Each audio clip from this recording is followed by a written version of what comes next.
Hi everyone, and welcome back to a brand new episode of my podcast. Today's guest is different to everybody else I'm going to have on here because today's guest is one of my clients. I think in my podcast description notes it says I'm going to be having industry experts on, and people like that. But I thought that's fine, and I will be doing that. That has also been done, and that's cool. What I don't see a lot of is people that are living it. So, it's all very well us PTs sitting around talking about what needs to be done, but I thought it would be a great opportunity to get the perspective of somebody that's actually going through it, such as one of my clients. I know I have personal trainers that listen to this podcast, but also I have regular gym goers and people that potentially might want to start going to the gym too. So I think it would provide a lot of value to have this conversation. Roxy she's so great. She's so super open with me, and you'll see in this podcast that we are very close in terms of our values and our relationship, and we can we're super honest with each other. And to be honest, that's what it takes. The reason that she's done so amazingly well, and we try and kind of dig up where she was before. But to be honest, it's been a while. It's hard to even think of pre-training Roxy, but she has really transformed as a person, and it's amazing. I'm super happy. She's super happy, and now she lives her life differently. But as you'll see, the core of her is still so there, and she's great. I really appreciated having her on, and for her to kind of once again open up, because your relationship with your clients is very much them letting you see them in their most vulnerable state and all their insecurities, and everything's out on the table, and they tell you their deepest, darkest secrets, and you don't tell them yours. It's kind of a one-way street there. So they have to fully trust you, and you have to be capable of dealing with that and managing that. So Roxy's great. I really hope you enjoy the podcast. I hope you enjoy her personality, because she's funny as hell. Let's get into it. Ladies and gentlemen, here's Roxy. People on in the field and talk about personal training and talk about this and this. And I was like, that's cool. And then I just kind of wrote the same thing, thinking like, I'm going to get all these experts. But you're more of an expert in it than most people, because you've actually done it. Does that make sense? Yeah, and I think a lot of the time you're listening to a podcast and you're wanting people that you can really relate to. And sometimes it's these kind of CEOs or these incredible people who have just done so much. And it's like, how to be confident in the workplace, and you're just like, but also a lot of people can't relate to that. A lot of people aren't the head of some insane organization. A lot of people are just normal people trying to navigate through their life. And I think that's one thing I want to talk to you about. Actually, should we just start this? We're recording anyway, aren't we? Roxy Faridany's on the podcast. Wait, why did you take the piss out of how I said your name the other day? Faridany. Faridany. Wait, say your name. Try again. No? Okay, here you go. Roxy Faridany. Faridany. I sound like some Cockney Jewish bloke when I say your last name. It's Faridany. Faridany. Yeah, there you go. That's close enough, sure. Sticking with Roxy. Don't need the full name. Don't need the stage name. Roxy, thanks for coming on. For people that don't know anything about you, why would they, unless they've been to your show? Can you give me some stats? I was thinking this. I thought, well, we need to, because the reason I want you on is obviously to talk about your experience and like the first-hand experience of what being a personal training client is like. But we need to kind of tee you up as to your age, what you do, that kind of thing. So can you give us a little bit of Sure. You?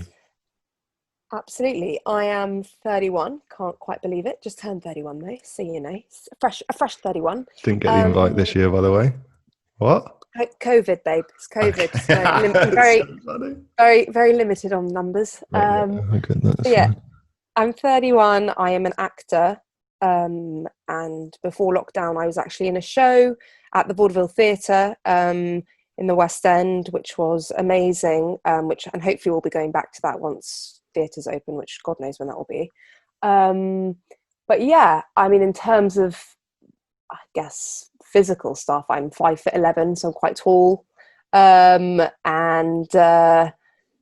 Yeah. What kind of other stuff? Is that enough? I also Yeah, do that's enough. You're a female that lives in that's London. enough. You're 5'11" and you're in a show. What was the show So yeah, called? the show's called Magic Goes Wrong, and Yeah. it is part of Mischief Theatre, who are these amazing actors who started a company whereby it's kind of like modern day farce. Their background is improvisation, so they've got quite a few shows in London, like The Play That Goes Wrong, Play About Bank Robbery. Yeah, so they're kind of very well known for what they do. So I was very lucky to kind of get a little doorway in, I guess, because Yeah, it's quite well, hard lucky, but to also become a you're part of it. no, but you're fucking amazing. I went to see it, and I remember when obviously you do the opening bit, right? The curtain drops, and Yes, you come out and you yeah. start singing. And I was like, "Oh, this is actually her job." Because I just know you from just us in the gym, and then I saw Do you you think on I this was like just? Do you fucking think I was West just End taking the stage. piss the whole time? You're like, yeah, sure, you're an actor, mate. Sure, yeah. Remember when I want to talk about this? Do you remember when I first asked you what you did, and you said you're an actor, and I asked you, "What does that mean?" And you were so Yes, annoyed. I was annoyed. You're like, so what does that entail? I was like, what do you mean? Like what? And I was just like, God, my personal trainer is such a douche. God. No, do you know what I do a lot is because obviously like in that first meeting, I'm like trying to find out everything about you. Sometimes I ask questions and I don't really mean because I think you took it as me saying get a fucking real job, mate. I just sort of meant like what Yeah, I jobs have do you no do? idea what that is. Like, what Yeah, is? I'm Yeah, fucking. yeah. What I meant is I'm stupid. Can you tell me what being an actor actually entails? And you were like, all right, relax. Mate, yesterday I had I shouldn't say this, I'm gonna say it anyway. I had a consult with someone, and this is like a Yeah. perfect example of me just I just say things and then I think, no, don't say that. I had a consult with a client who and she did turn into a client, luckily I didn't put her off totally. And she Good. said, going through like kind of history and stuff, and she mentioned that she had a spout of in her teens of being bulimic for a year. Yeah. And I said, Oh no. gross. Right? Yeah. I didn't mean, but what I meant was, so Like, how can you throw up? It's like horrible being being no, I sick. didn't. I meant I'm sorry you had to go through that. Like, oh, that's so gross for you, right? But the word that came out was gross. Like, oh, why are you telling me that? And I was like, she didn't even give a fuck. She was just like, whatever. Like, great. She went, yeah, a bit gross. Carried on, and she's like, luckily, she's this super confident, amazing woman. And then I was like, sorry, can I just what I meant? Go back. Yeah. Mate, Can I've I not just go stopped thinking back about it. I to? know. So yeah, sorry about saying what do you mean by you're an actor, but I just sometimes just say That's things. okay. It That's happens. okay. It worked out in the end, didn't it? We're bezies now. Exactly. And look, it worked out with her. So you're lucky. You're It's, lucky that there's some endearing quality about you that makes people I've been realise you waiting don't. to get yeah, I've been waiting though to get an email from her being like, actually I've been thinking about it, and when you called me gross for opening up to you, I think you're a bit of a dick. I'll be like, I'm so sorry. Yeah, anyway. Sorry, back to you.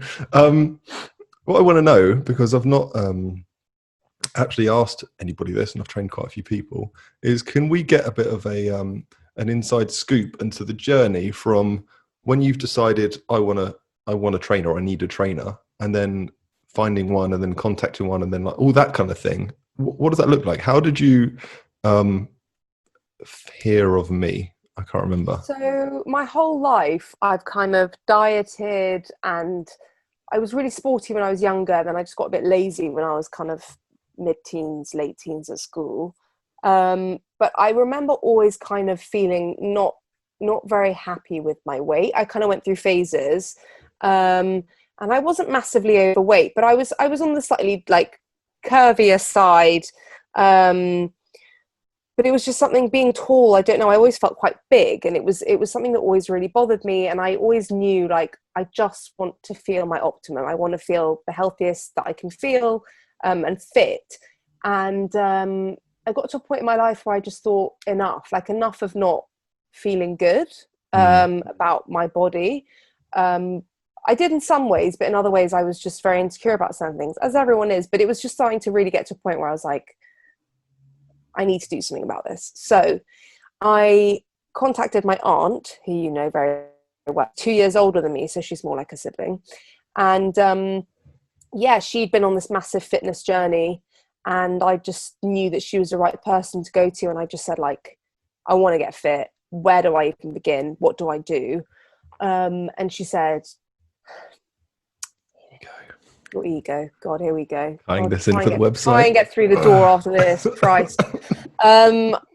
She said, you have to go to Lucas. He's the guy. Made a good point. Don't be that Sorry, Karen. person. Come on. I'm sorry. So yeah, and then from there, I contacted you. I think almost immediately. Actually, I remember we were seeing a play, and it was the interval. I think I was like eating some Maltesers, and I was like, enough, Yeah. enough. Text me of It's like, chocolatey I fingers. need to get, yeah, literally, like I can't stop. Help.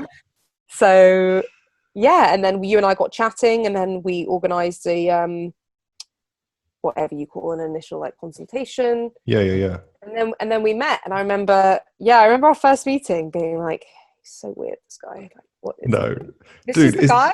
Is this the guy? I was like, are you Lucas? Are you sure? talked up so well. What's that like? So you know, when we text and I say, yeah, cool, let's go, like let's meet. Are you like nervous? Are you like excited? Like what happens? Because so many people, and just to tell you why I'm kind of want to stick on this for a sec, is lots of people will know a PT. First of all, take forever to contact them because it's just like they're just so worried about it.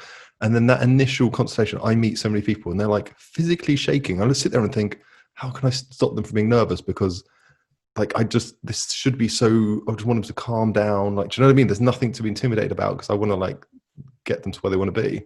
But how are you? Because you're super confident. I know that. But did you have any kind of reservations or anything?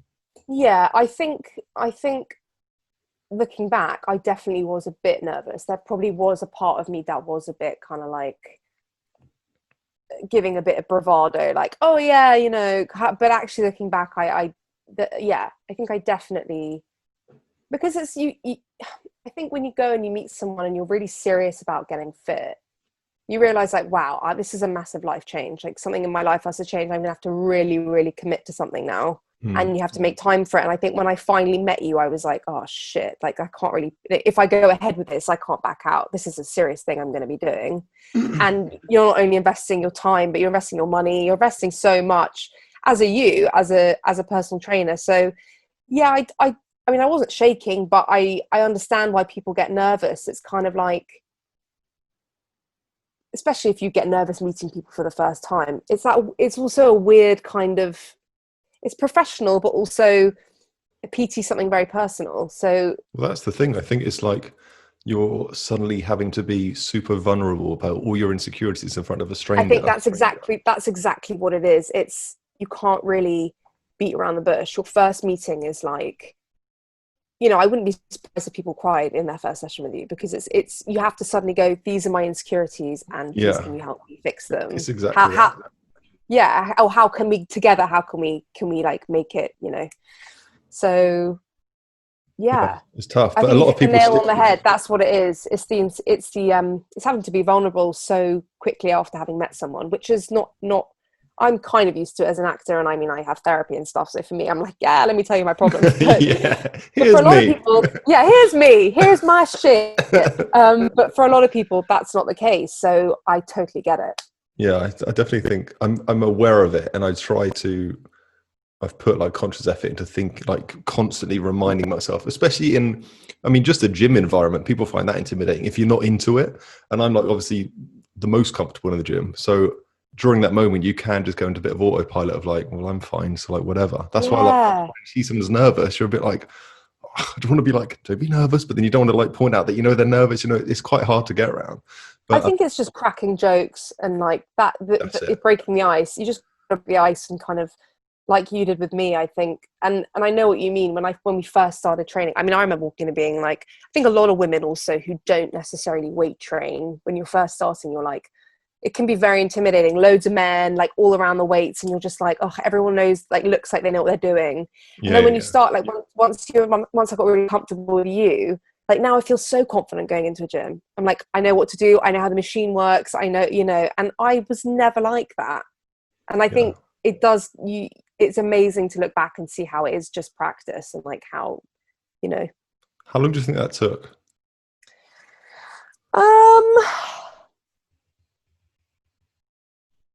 in order for me to feel like, oh, I could go into the gym by myself, like Yeah, that kind of because thing. how long did we train? A couple of years. We've trained for like a year and a half now, I think, on and off. Oh, There've been period, yeah, I came to your birthday longer. last year. I didn't come straight away, did I? You were like, "Who's That's this true. guy? Okay, He's two better come for years. my So birthday." maybe it has been 2 years then. It must be. I reckon Yeah. it. Okay. Yeah, at least. Maybe. I know I Yeah. should So know maybe it has this, but I been. don't know it. Do you know what Um, anniversary? yeah, I have no idea. Tell me about to give because I want people to get more kind of perspective on your journey. Tell me about the results you got. What happened? So I think I don't know. Like I look at a lot of your results and I'm like, how has this man got a six pack in 2 months? What the hell? No, I'm but like, this is what about the you. hell? And you would always say to me like, unfortunately, annoyingly, it's different for women. Like we Hmm. just don't for women. I mean, sod's law. Like men can their body fat changes a lot quicker than women's, which Add has it to always the been. list, mate. I know, right? Um, I don't know. I mean, Do you know how much you for me, lost? I've lost in total. I lost 2 stone, so 14 And kilos. yeah, and changed your whole body shape. Yeah, and changed my whole body shape. But I think for me, it was so gradual, which is what I always wanted. I didn't want to do like because my whole life I've been dieting, trying this, trying that. So Mm. I think it was so gradual, and then I feel like after about 9 months, I'd say, of seeing you 3 times a week, all of that, and like I just kind of looked in the mirror one day and was like, "Whoa, I'm slim. That's really weird." It was just like it really like because obviously you see yourself every day, and That's it. It's like so hard when you see yourself it's every so single hard. day. And then like it's like you see a photo of yourself or someone like I remember I saw a photo of myself and someone messaged me. It was like on Instagram, and they were like, what the hell? And I was like, what do you mean, what's going on? And it dawned on me, I was like, oh shit, actually if I look at like the before and after photos that you have, then I really noticed. But mine was, I would say, more gradual than probably people who do like an intensive 3 month thing. I'd say like, yeah, 7 8 around the 8 kind of 9 month period, I really like I lost, that's when I realized I had lost like the bulk of my weight. Like, And do you think was that just like a how it went, or was there were you like committed in waves, or what happened? Like obviously diet and yeah, exercise, like I that. think I'm very sociable, so I think I would find, and I've just really learned like that's really tough. So, and even just having dinner at a friend's house, Hmm. you get to a point where you're like, I feel like such an asshole being like, can I have some protein with, and you're just like, oh God. But most of your friends get it. They're like, I totally get it. I know how hard it's been for you to like just focus on this thing. So, I think especially with like, so we call it like the enrollment process, which is letting the people closest to you like just know, because and there's no desire for me to have every single client never go to a social function because they can't eat like everybody else. But at some point you do have to make sacrifices. And I think it's important to just kind of let everybody around you be like, guys, this is just really important to me. Please support me. Because if they don't, it can be so it's so hard the other way. If everyone around you is eating pizza, they're like, well, I'm not on a diet. And you think, well, yeah, thanks, because this is I think, really hard. and I think that's the thing. And people just think, oh, it's just food. And you think, yeah, but also I didn't kind of commit to something for this long to then just like kind of, I don't know, yeah, not make the effort. But I think for me, I should have maybe done that a bit more. I think that's why it took me longer, because I was like, yeah, I'm having that birthday cake. And then I'm going to pay for it for the next week because I'm not going to see my weight change or whatever. Obviously it's like slow process anyway, but yeah, so I think for me it was just, I probably wasn't as strict as As you maybe told me you were. you wanted me to be sometimes, which is Or fair as enough you because told me you were, well, that's fine. hey, I was honest-ish. Yeah. But you know what's so good now, and we do text, is you're in such a good place now with it, where you know what to do, and you're so Yeah. honest that, like, what did you text me the other day? I had cake and I wanted cake, so I had it.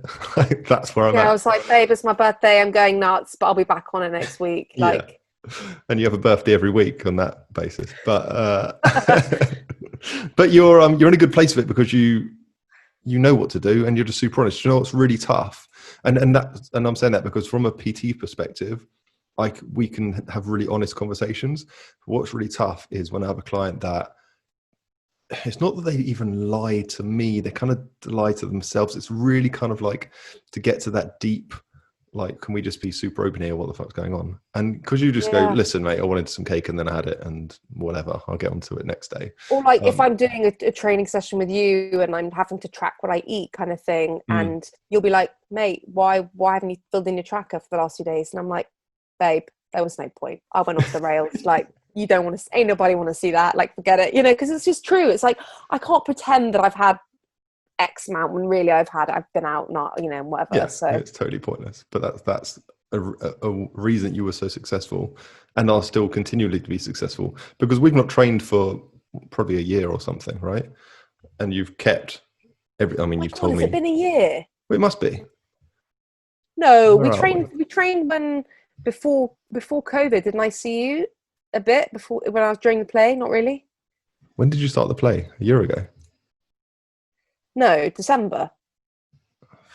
Roxy, I'm looking terrible here because I'm so unorganized. Why don't you know my life? What the hell? Yeah, I don't know. Yeah, December. Okay, it's been 8 months. Yeah. God, that's nuts though. That does make me kind of go, oh yeah, it's been longer than I thought. Yeah, but you've kept it But up, sort yeah, I of. have. But during COVID, I show me anyone who hasn't put on weight during COVID. I Jesus know, Christ. right? Yeah. What else are you going to do? Just stay at home and eat. I know. And then we did some home workouts. So I was before we started recording, you told me about that you knew the trick that I did. This has really annoyed me. Now I'm literally thinking now, how am I going to get around this again? Because you said that the program I sent you was way too hard, but you do remember that I told you that with online training, you've got to make it a little bit harder because you basically know they're not going to do it as well because you're not there. Yeah. Now I'm thinking. And especially now because we're at home, so you know that we have to kind of make do without as many weights and stuff. Yeah, it's so much harder. Yeah, but I mean, some of the stuff you were sending, I was like, I'll die. I will actually die. This will be the end of me in the middle of a 90-second plank. That's how I go. Forget it. You're fine. Take me back to the beginning of us training. Did you have any expectations, or how did how did it differ from how you thought you had to diet and how to exercise? Like, do you remember? And because you're so into it now, you might not even think like your kind of thoughts around food and exercise. Do you remember how it differed? Oh my God, I'll never forget the first time you gave me like the breakdown of how much protein I had to eat and how many calories. Mm-hmm. And obviously had never looked at like the protein content of something properly. I didn't even know that, that's what helped, muscle mass. So I remember looking at like you said, I had to eat something like 140 grams of protein a day. And I bought a 200-gram pack of prawns and I just assumed that was 200 grams of protein. Yeah. So I remember being like, So common. easy, just one of these a day, easy peasy. Why is not everyone ripped, right? Yeah, literally, I was like, oh, this is so easy. And then I read the back, I was like, 20 grams. I was like, what? I was like, I have to eat like 20 packs of prawns. I was like, oh my God, I'm going to die.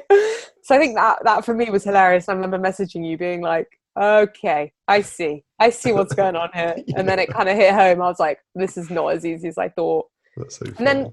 then with the working out part, I think it was a lot harder in like a different way. I'd never done strength training, so it was like I'd experienced hard cardio, I'd experienced feeling ill in that sense, but I'd never experienced weight training. I remember like getting tummy cramps at the very beginning. Do you remember like a lot of the weights we would do, I'd get these really bad headaches and we had to stop? Oh yeah, you got that neck thing, didn't you? I got the really bad headaches, and then like my body was reacting, and so my body was clearly rejecting it, and like, girl, I don't know what this is, but you need to stop.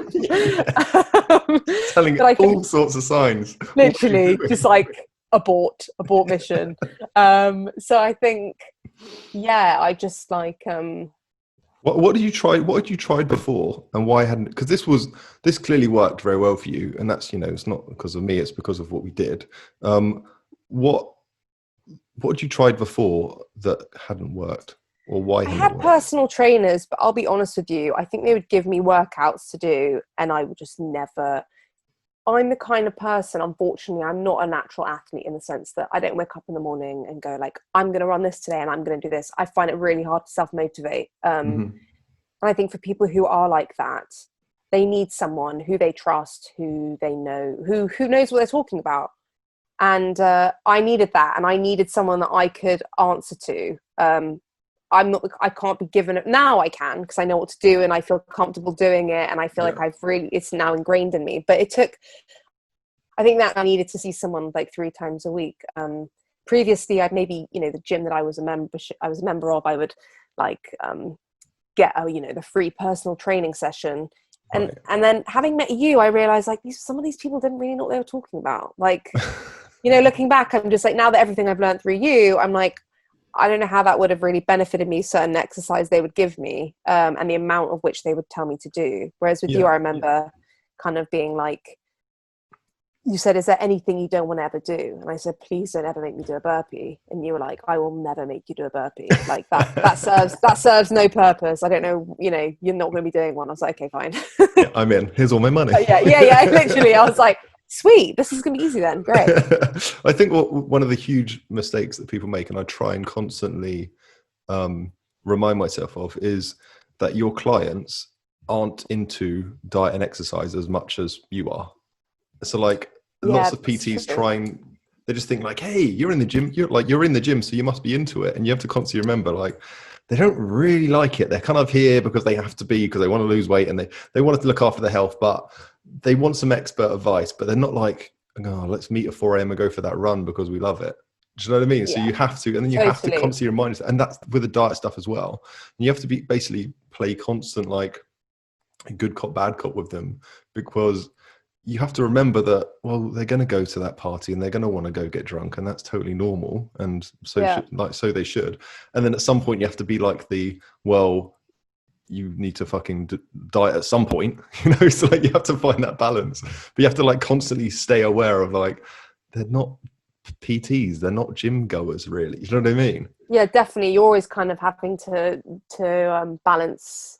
Yeah, exactly what you said, being a good cop, bad cop. And I think there are moments where you're kind of like, oh, I don't want to tell Lucas, he's going to get angry with me. But it's not like I'm scared of you. It's just because you're the kind of the advice I know I should be taking. The truth teller. Yeah, the truth teller. So you kind of live in the clouds for it, and then you're like, ah, shit, yeah, okay, fine. Like, I know you're right.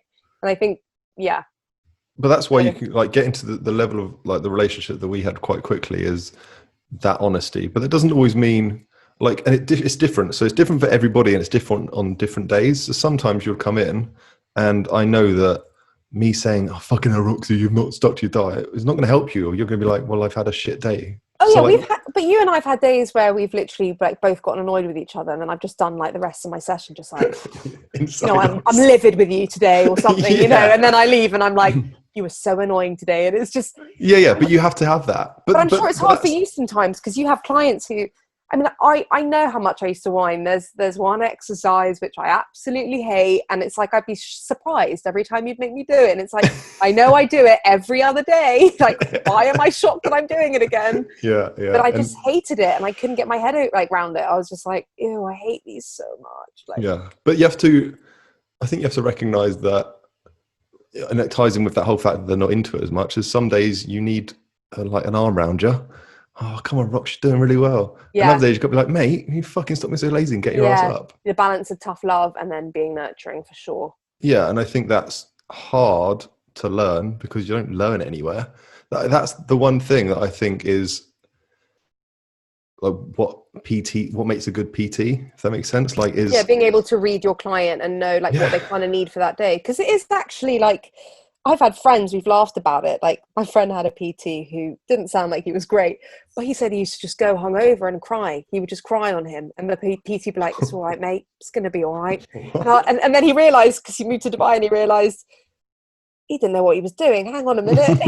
Because they had a really good one in Dubai. And he was like, but you know what? He was really nice with me. Yeah. And I mean, what my point is that you must see a certain side of people. Like, it is very different to, I'm trying to think of anything that's kind of similar to being a personal trainer, but I guess being a therapist is probably the closest. I guess so, but in a different way, because it's kind of like, you could be, I guess, as open or as guarded as you want with personal training. I mean, to a certain degree, you have to obviously be open about like your diet and things like that, but I guess how well you get on a personal level is just how well you get on as people, I guess. Like, it is, but I think always the best clients and or results or whatever way you want to put it comes from the quality of your relationship and how open you can be, and how just like not every day is going to be great. And I think like a lot of PTs, it's you kind of have to like, oh, everything's great all the time, but sometimes it's not. But it doesn't mean you're not going to do the work still, and it doesn't mean you're not going to like. Do you know what I mean? So I think having that like honest relationship with somebody, because you need it both ways. And the more I get to know the client, and the more that they're comfortable enough to be super vulnerable with me, like the better that, and the longer the relationship will last. And I think that's like a huge thing that I'm trying to work on. I like constantly trying to work on is how do you, because everyone's different. Everyone's got different jobs, and you kind of like have to. You cut out a bit. Then what was the last thing you said? Oh, that was good as well. Oh, sorry. That was the secret formula. And see you next week for. I'm just saying that how you have to practice at like building relationships with people, and as a PT, that's like a huge. I mean, I think that is the thing. If you look at like the books that I read on training, there's like a little bit on nutrition, a little bit on programming design, because that's kind of like a science, and then it's psychology, rapport building, all that kind of stuff, which is like a huge factor that I think people. That makes sense, though. Yeah, I guess so. So tell me, where are you at now? Oh God! You're sitting there in a vest, and I'm well into it. I know, but this is bit misleading. I kind of put on my gym clothes today. I was like, "Are you going to do a workout? What's the vibe? Is it going to happen?" I mean, it's not the end of the day yet, so there's still hope. The day is young. The vibe is. I'd be lying if I said I hadn't been enjoying myself in COVID in terms of food. How much weight do you put on? I put on 5 kilos, and I've lost 2.5. And I've lost I've put on 5 kilos, and I've lost 2.5. Right, so you're 2.5. So I'm back. Yeah, so now I'm fine, but I was going a bit off the rails, and I guess 4 months you don't really notice I wasn't weighing myself or anything, and then I kind of checked in one day and was like, ooh, should probably stop eating so much, because I don't want to, 4 months again, I'm going to be back where I started, and that was not fun. So maybe just like. But you're totally different there from like if you say you've lost 2 stone from that, Roxy, and I see pictures of you now, and wait, that film you were in, Military Wives. Was that right at the start or before we'd started? So that was right at the start. So I see the poster, and I'm like, who is that? Well, you know what's really, really funny? So we filmed that film, and then we did reshoots for it, and that's when I lost the bulk of my weight. So the reshoots were like 6 months after the initial filming. Longer, 7 months, 7 months. Right. So I think suddenly it just kind of like you'll be doing all the hard work, and then there's this period of time where suddenly it's like, whoa, you can really notice you've lost weight. Yeah. And I went back to film, and everyone, like even all the costume, like people were like, So funny. My character was called Dawn, and they were like, what, Dawn just walked through a door and she's lost 2 stone, has she? Like, what the hell? They're like, what the hell's going on? What's happened to your character? And I was like, I'm sorry, guys. Like, I didn't know we'd be doing reshoots. Like, sorry for the continuity. But I'm not a main part. I mean, I'm in it, but like, it's, thank God, the only bit they actually used from the reshoots is the very, very end of the film, and you can't tell, so it's fine. But that is so fucking funny, because it's not even like you can wear a fat suit. It's like a fat suit. Your face, I think my face is mental. Yeah, it's so my different. Face has changed a lot, and a lot of the footage that I want to use for like show reels and stuff, I'm like, I don't really look like that anymore. Like, just kind of weird, I guess, how your face.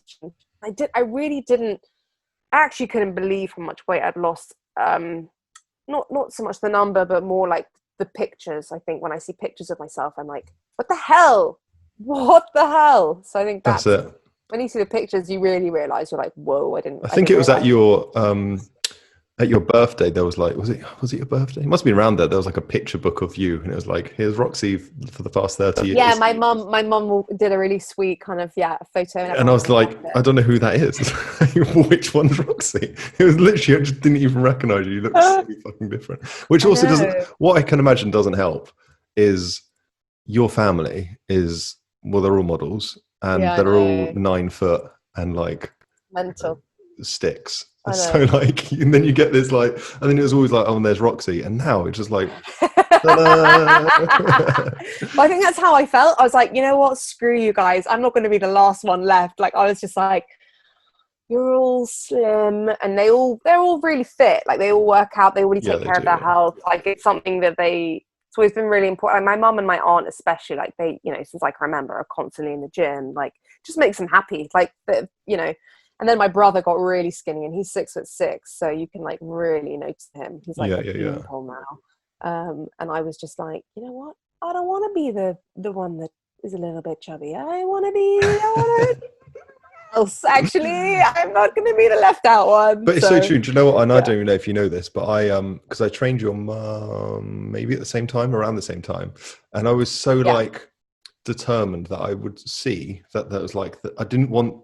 So during your 20s, the narrative was like, oh, and there's Roxy, but it's like now I was like, no, fuck that. For Roxy's 30s until 100 or whatever, whenever you want to get fat, like I don't want that to be your narrative that like, oh, and like Roxy's the fatter one. It's like, no, you're just going to be wherever you want. Like, we're going to give you the tools, and you can just be whatever shape you want. Because I think that's the biggest thing that kind of motivates me, is just giving people the power to choose. I don't care if somebody's fat or slim. You just do it, but I just want to teach you to have the choice, because so many people feel like they are kind of like, oh, they don't I know don't know how. what to I think do. yeah, exactly. I think it's that, and I think a lot of the time the frustration comes from lack of knowledge, and I wouldn't say laziness, but I think it's very easy to give up because you're Mm. just like, I don't even know where to begin, and I don't know how to sustain it. And it's so easy, all these diet fads out there at the moment, and it's so easy to like, you see yourself losing a bit of weight and then it's not sustainable. And I think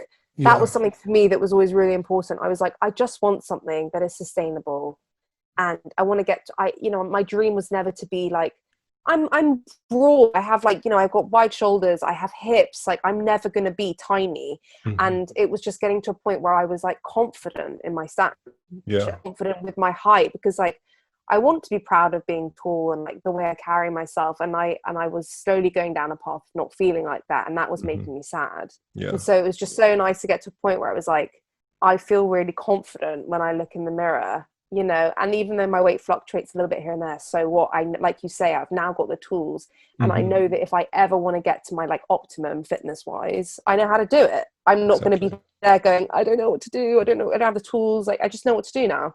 Yeah, and now you can stand on a stage in the West End in a leotard.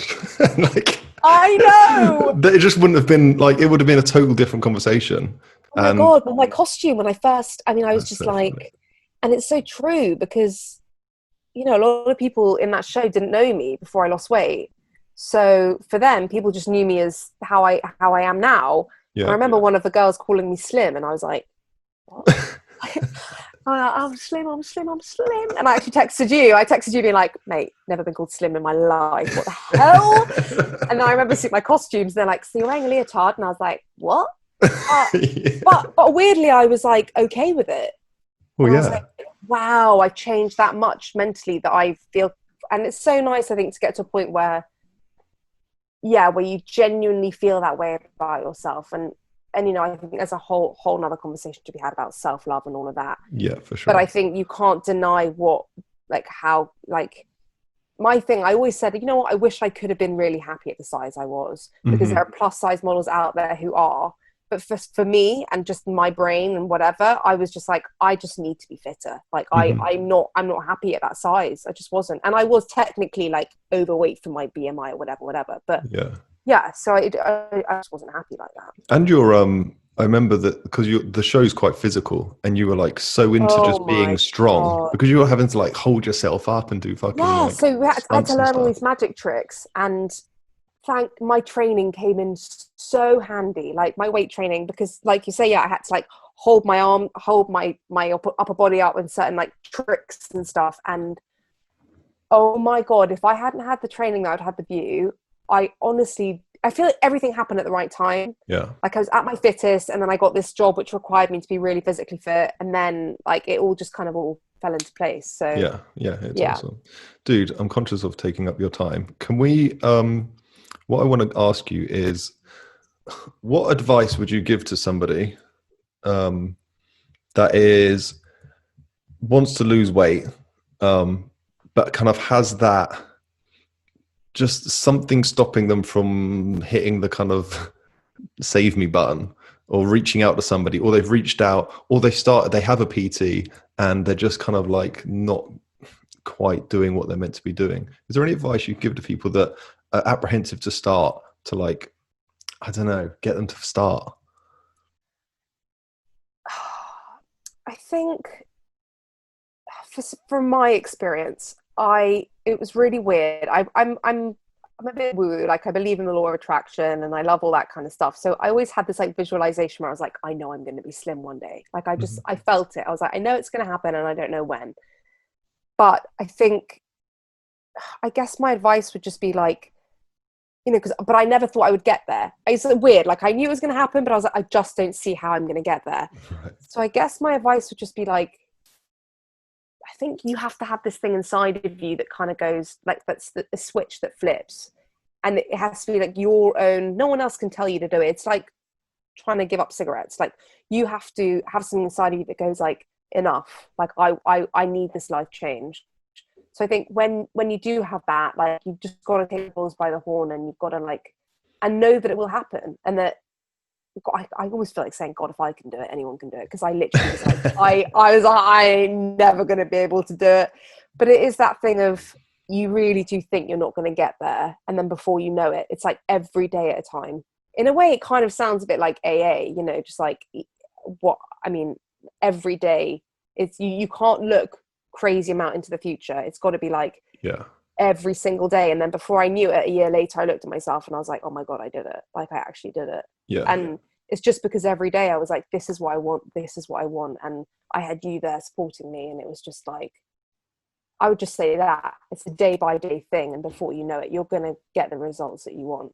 I think it's great advice because so many people get kind of put off by the gravitas of it. It's like, well, fuck, like I've got to do this for the next 6 months, and it's like, well, just zoom into how close you need it. If you could do day by day quickly, like I mean, God, look at COVID already. It's like, shit, has it really been 5 months or whatever? And it's just like, and I think it's great having, if you do have something to do it for, like I want to get really fit for my wedding, or I want whatever it is, like that's all well and good. But that can be your end goal. But like, just know that will happen. And but like, it has to be like a 24-hour goal that's it. And then, I get that. Yeah. Or even like some people need to do it meal by meal. Have a good breakfast. Yeah. Have a good lunch. Now shut your mouth till dinner. Dude, I'm going to let you go. Thank you so much for taking the time to talk to me. I think people are going to find this super interesting. I think it's great to have somebody that's actually been there and done it and still doing the damn thing and still fighting the good fight, because it's not, and I think one thing that I want people to realize is you're a totally different person in terms of knowledge and fitness and diet, but you're still Roxy, because you still live your life and you're still super normal. Yeah. And I still have to put effort in. I still have to put effort in, and I can still see when I haven't put the effort in how my mindset can start to revert back to how I used to be before I kind of started this whole journey. And again, like you say, it is that good fight. But once you get back onto that good fight, you're like, oh yeah, no, this actually makes me feel better than like emotionally eating or whatever your thing is. But it's just every day. Gotta keep at it. Keep at it, dude. Right, dude. Thank you so much for coming on. My pleasure. Bye, mate.